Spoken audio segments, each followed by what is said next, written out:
Before nations, before religion, before philosophy, there was a question.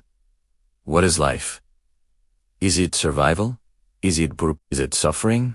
Is it service? Across continents and centuries, thinkers have wrestled with this profound question, from ancient Athens to ancient China, from the deserts of Arabia to the forests of India, from Jerusalem to Mecca, from slave ships to civil rights marches. They did not agree on everything, but they agreed on this. Life must be examined. Life must be understood. Life must be lived consciously.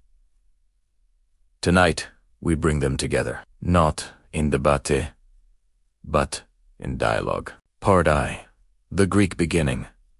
Know thyself. In 5th century BCE, Athens, a barefoot philosopher walked the streets asking questions. His name was Socrates. He did not write books. He asked questions. What is justice? What is virtue? What is truth? He famously said, the unexamined life is not worth living. For Socrates, life was inquiry. Life was moral investigation. His student, Plato, expanded the vision. Plato argued that life is not merely physical existence. It is participation in higher truth. He spoke of a world beyond appearances, a realm of forms, of ultimate realities. To live well was to align the soul with truth. Then came Cicero. For Cicero, life was duty. Service to the Republic, virtue expressed in public responsibility. Thus, the Western foundation was laid. Life is inquiry.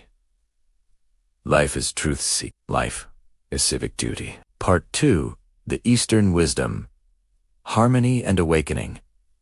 In ancient China, around the 5th century BCE, another thinker walked among students. Confucius taught that life is relationship. It is harmony between parent and child, ruler and citizen, friend and friend. Life is not isolated individuality. It is moral order within society. Meanwhile, in India, a prince renounced luxury. He sought an answer to suffering. He became known as Buddha. He taught life contains suffering. Suffering arises from attachment. Freedom comes from awakening. Life, for the Buddha, was a journey from ignorance to awareness, not through conquest, but through compassion. Today, modern spiritual voices like Sadhguru echo this inner dimension. They argue life is an inward engineering project. Master the self, and you master your experience of life. Part 3, the prophetic voices, meaning and morality. 2,000 years ago, in Roman-occupied Judea, a teacher spoke in parables. His name was Jesus. He said life is love. Love your neighbor. Love your enemy. What does it profit a man to gain the world but lose his soul? For Jesus, life was not measured in wealth, but in compassion. 6 centuries later, in Arabia, a merchant began receiving revelation. Muhammad taught that life is trust. Amoral test. A responsibility before God. Justice, charity, discipline, community. Life was not random. It had accountability. Earlier still, the Christian theologian Origen wrestled deeply with spiritual interpretation. He saw life as spiritual ascent, the soul journeying back toward divine source. Across traditions, a pattern emerges. Life is not accident. It is moral terrain. Part 4, life as struggle and liberation. Centuries later, life took another philosophical form.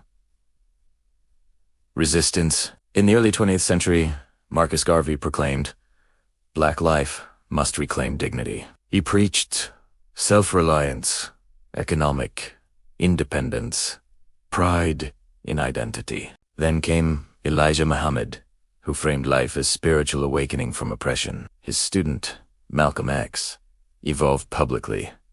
From anger to global consciousness, he came to see life as human rights struggle beyond race. Meanwhile, Martin Luther King Jr. declared that life's highest calling was nonviolent justice, love as resistance, moral courage as power, and Louis Farrakhan emphasized discipline, self-knowledge, and collective responsibility. Across these voices, life became dignity, resistance, liberation, awakening from psychological chains. Part V.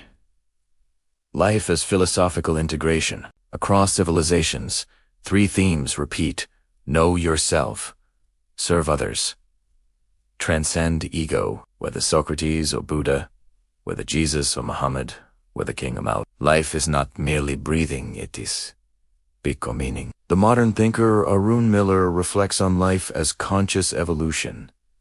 Life is not static identity, it is awareness, spending. And Ali Muhammad emphasizes moral accountability and unity. Though languages differ, the question remains the same. What is a life well lived? Part 6. The synthesis. What is life? If Socrates asks us to examine, if Confucius asks us to harmonize, if Buddha asks us to awaken, if Jesus asks us to love, if Muhammad asks us to submit to justice, if King asks us to serve, if Malcolm asks us to stand, then perhaps life is not one thing. Perhaps life is layered: biological existence, psychological awareness, moral responsibility, spiritual potential, collective destiny. Life is the meeting point of freedom and accountability. It is not just about success. It is about alignment. Alignment with truth. Alignment with compassion. Alignment with justice. Final words. The question returns.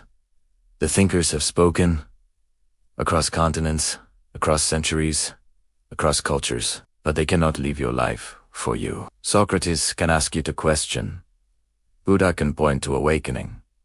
Jesus can teach love. Muhammad can teach discipline. King can call for justice. But the final answer is lived, not spoken. Life is not merely time passing, it is consciousness choosing. And the question remains, how will you live?